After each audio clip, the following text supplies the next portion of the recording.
Hello my dear students, previous video में मैंने आप लोगों को पढ़ाया था इंटरनल स्ट्रक्चर ऑफ टेस्टिस और complete structure of male reproductive system. आज के वीडियो में हम लोग को पढ़ना है accessory glands related with the male reproductive system. और हम लोग को ये देखना है ना, टीएस ऑफ पेनिस देखना है। हम एक एक करके पढ़ लेते हैं। एसेसरी ग्लैंड्स या बोल देंगे glands related with mail reproductive system. तो आज हम लोग पढ़ लेते हैं ग्लैंड्स, या ऐसे भी बोल सकते हैं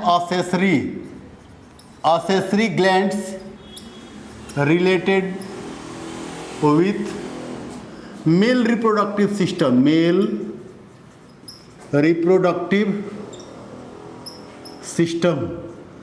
तो स्टूडेंट्स थोड़ा यहाँ पे ध्यान देंगे कि हम लोग कंप्लीट स्ट्रक्चर पढ़ लिया था मेल रिप्रोडक्टिव सिस्टम का। अब हम लोग मेल रिप्रोडक्टिव सिस्टम के अंदर कितने ग्लैंड्स हैं जो मेल रिप्रोडक्टिव ऑर्गन्स को हेल्प करते हैं उसको देखना है। इसमें सबसे जो इम्पोर्टेंट ग्लैंड्स है, एक बार अगर मैं डायग्राम ड्रॉ कर दूं आप लोगों को तो अच्छा से क्लियर समझ में आ जाएगा। थोड़ा ये देखेंगे, ये टेस्टिस था और टेस्टिस से निकलने वाला एपिडिडाइमिस था और ये एपिडिडाइमिस वास डिफरेंस और ये जा कर के ओपन हो रहा था ऐसे।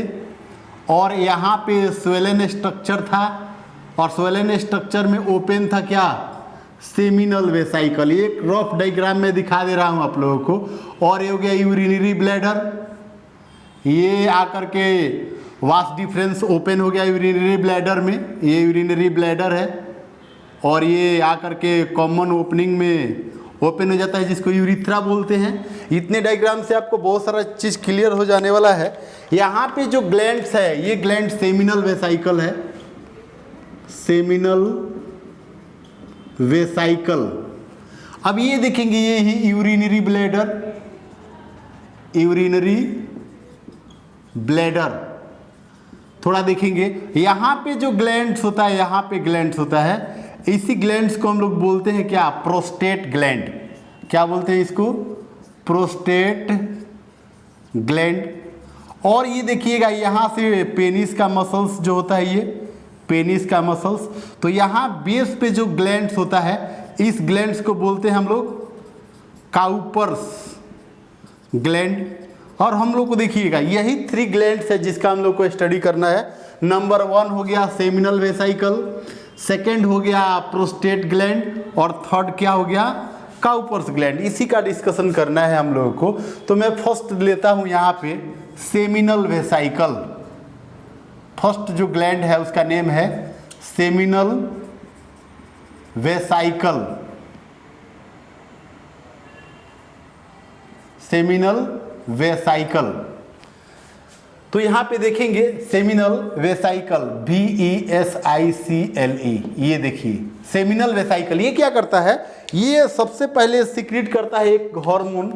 दिस ग्लैंड्स, या बोलो दिस ग्लैंड्स सिक्रीट्स, ये ऐसे लिखिए दिस ग्लैंड। सेमिनल वेसाइकल जो होता है ना, 2 होता है ना, 1 पेयर है, दोनों साइड्स में होता है, 1 पेयर होता है, 1 पेयर। दिस ग्लैंड्स सिक्रीट्स, क्या secrete, prostate gland, prostaglandin hormone. तो ये थोड़ा सा बहुत ही इंपॉर्टेंट है। यहाँ पे देखेंगे प्रोस्टाग्लैंडिन हार्मोन, ये कौन सिक्रीट करता है, सेमिनल वेसाइकल। और इस प्रोस्टाग्लैंडिन हार्मोन का वर्क क्या होता है, एक्टिवेट, ये क्या करता है, एक्टिवेट एस्पर्म्स। ये एस्पर्म को क्या करता है, एक्टिवेट करता है, एक्टिवेट्स एस्पर्म। और क्या करता है, प्रोस्टाग्लैंडिन contract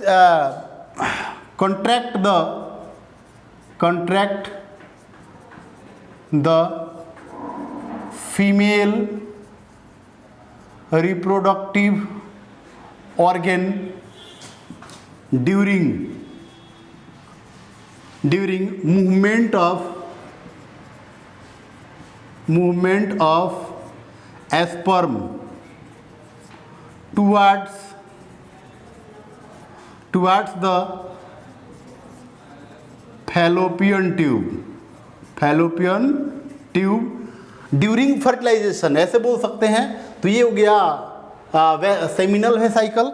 जो सेकेंड ग्लैंड है उसका नेम है प्रोस्टेट ग्लैंड। देखिएगा स्टूडेंट्स, यहाँ पे आप लोगों को कन्फ्यूजन होगा, मैं यहाँ पे सेमिनल वेसाइकल लिखा हूँ और ये सिक्रीट करता है प्रोस्टाग्लैंडिन हार्मोन, जबकि सेकेंड वाला जो ग्लैंड है उसका नेम है प्रोस्टेट ग्लैंड। और देखिएगा ये प्रोस्टेट ग्लैंड जो है ये चेस्टनट और डोनट शेप ग्लैंड होता है।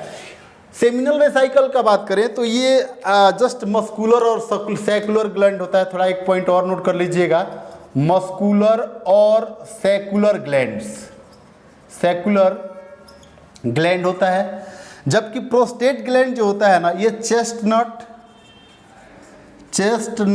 और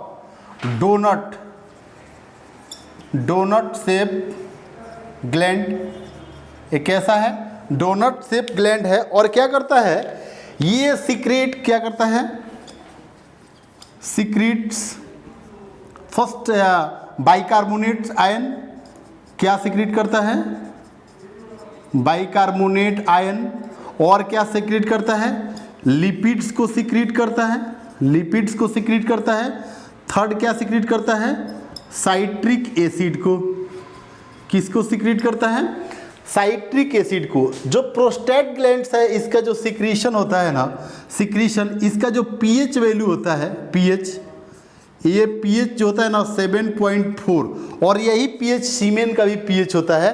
तो ये जितना भी साल्ट्स है maintain the pH for sperm, ये क्या करता है, maintain the pH of reproductive tract for survival of sperm.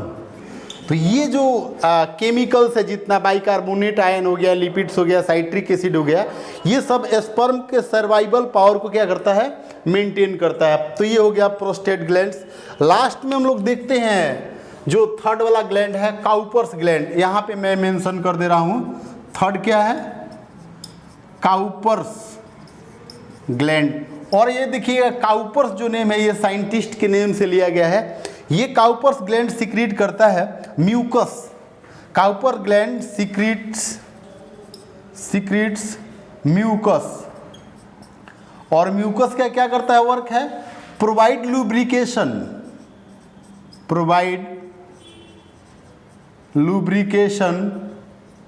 During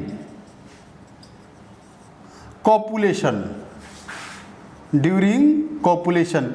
और लुब्रिकेशन क्या करता है, लुब्रिकेशन ये म्यूकस जो होता है ना ये फ्रिक्शन लेस मूवमेंट करता है पेनिस को इनसाइड द फीमेल वेजाइना और फीमेल रिप्रोडक्टिव ट्रैक्ट। तो ये मैंने आपको 3 ग्लैंड्स के बारे में बताया, सेमिनल वेसाइकल बताया, प्रोस्टेट ग्लैंड बताया, लास्ट काउपर्स ग्लैंड बताया। एक पॉइंट थोड़ा समझ लीजिए कि ये सीमेन क्या होता है, एक जनरल टर्म है सीमेन जो होता है ना ये सेमिनल फ्लूइड्स प्लस एस्पर्म। तो इसको दोनों को मिला के हम लोग बोलते हैं सीमेन। और सेमिनल फ्लूइड को हम लोग सेमिनल प्लाज्मा भी बोलते हैं, सेमिनल प्लाज्मा। तो ध्यान रखिएगा सीमेन के अंदर सबसे ज़्यादा अमाउंट जो होता है सेमिनल प्लाज्मा का होता है। इसका अमाउंट 90% होता है। तो इसके एस्पर्म का अमाउंट कितना होता है, 10% होता है। और 10% ये एस्पर्म जो होता है ये सॉलिड पार्टिकल्स होता है, सोल्यूट नेचर का होता है। जबकि सेमिनल फ्लूइड जो होता है ये लिक्विड मटेरियल है और इसके अंदर न्यूट्रिशन प्रेजेंट होता है जो एस्पर्म को न्यूट्रिशन प्रोवाइड करता है, जिससे एस्पर्म क्या रहता है, सर्वाइव कर रहता है। तो यहाँ पे देखेंगे सीमेन मेन टर्म है। और सीमेन में क्या क्या होता है, सेमिनल फ्लूइड प्लस एस्पर्म, दोनों को मिला के एक साथ हम बोलते हैं क्या, सीमेन। और ध्यान रखिएगा deposition of semen inside the female reproductive tract through the help of penis और copulatory organ is called as copulation. और सिंपली बोलते हैं elimination of semen from the male reproductive system by the help of penis is called as ejaculation. छोटा छोटा term है, आप लोग देख लेंगे। एक टर्म लिख रहा हूं मैं, इजैकुलेशन। तो इजैकुलेशन क्या होता है? Elimination of semen from male reproductive part. तो हम लोग इसको क्या बोलेंगे? इजैकुलेशन बोलेंगे। कॉपुलेशन का मीनिंग होता है deposition of semen inside the female reproductive tract. तो ये मैंने आप लोगों को पढ़ाया बताया यहाँ पे accessory glands related with the male reproductive system in case of human being. अब हम लोग देखेंगे टीएस ऑफ पेनिस। बहुत ही इंपॉर्टेंट पॉइंट बताने जा रहा हूँ, आप लोग एक एक चीज को ध्यान से देखेंगे। टीएस ऑफ पेनिस, और यहाँ पे पेनिस तो ऑलरेडी आप लोग को बताया जा चुका है। पेनिस जो होता है कॉपुलेटरी ऑर्गन होता है मेल का, और इसी पेनिस के थ्रू ये सीमेन को क्या करता है?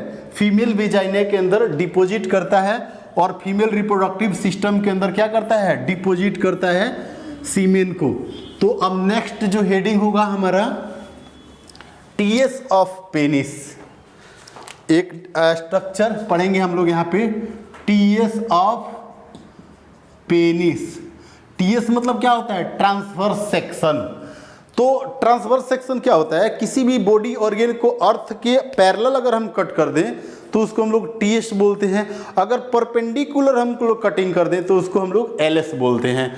तो जस्ट लाइक ए पेनिस, ये जो सपोज मान के चलिए पेनिस ये यूरिथ्रा है, और यूरिथ्रा के बाहर जो होता है मसल्स जो प्रेजेंट होता है, ये मसल्स प्रेजेंट होता है, मसल्स,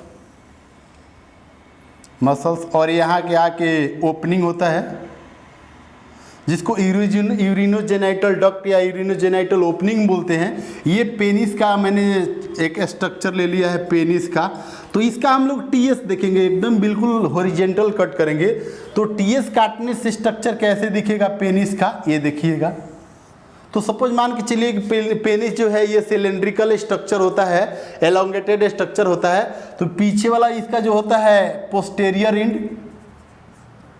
पोस्टेरियर एंड, और आगे वाला जो होता है ये एंटेरियर एंड। तो आगे से देखने पर क्या क्या स्ट्रक्चर दिखेगा? इसके अंदर दो स्पेशलाइज्ड टिश्यू होता है, ऊपर में ऐसे स्पेशलाइज्ड टिश्यू होता है, और एक स्पेशलाइज्ड टिश्यू नीचे की ओर होता है। तो ध्यान रखेंगे इस स्पेशलाइज्ड टिश्यू को हम लोग क्या बोलते हैं? Corpora cavernosa. क्या बोलते हैं इसको? Corpora cavernosa, corpora cavernosa. और ये जो एक स्पेशलाइज्ड स्ट्रक्चर है इसको बोलते हैं कॉर्पस एस्पोंजियोसम। तो देखिएगा कॉर्पस एस्पोंजियोसम और कार्पोरा कैवर्नोसा ये दोनों क्या होता है? Both are highly vascularised erectile tissue. Both are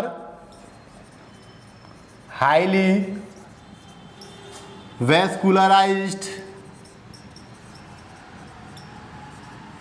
and erectile. क्या होता है ये? Erectile tissue.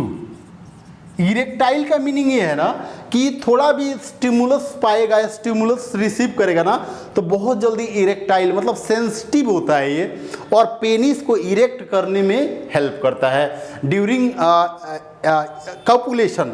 Mainly during copulation, female को कॉपुलेट करना होता है ना, तो ये कार्पोरा कैवर्नोसा ये पेनिस को इरेक्ट करने का काम करता है। और हाईली वेस्कुलराइज्ड होता है, मतलब इसके अंदर ब्लड वेसल्स सबसे ज़्यादा इसके अंदर ब्लड वेसल्स रन करता है। ये जितना रेड कलर में दिखा रहा हूँ सबका सब ये क्या है? ये ब्लड वेसल्स है। हाईली वेस्कुलराइज्ड होता है जिसके अंदर ब्लड वेसल्स रन करता है। ये हो गया ब्लड वेसल्स। ये ब्लड वेसल्स के कारण ये रेड वाला सब क्या हो गया? Blood vessels.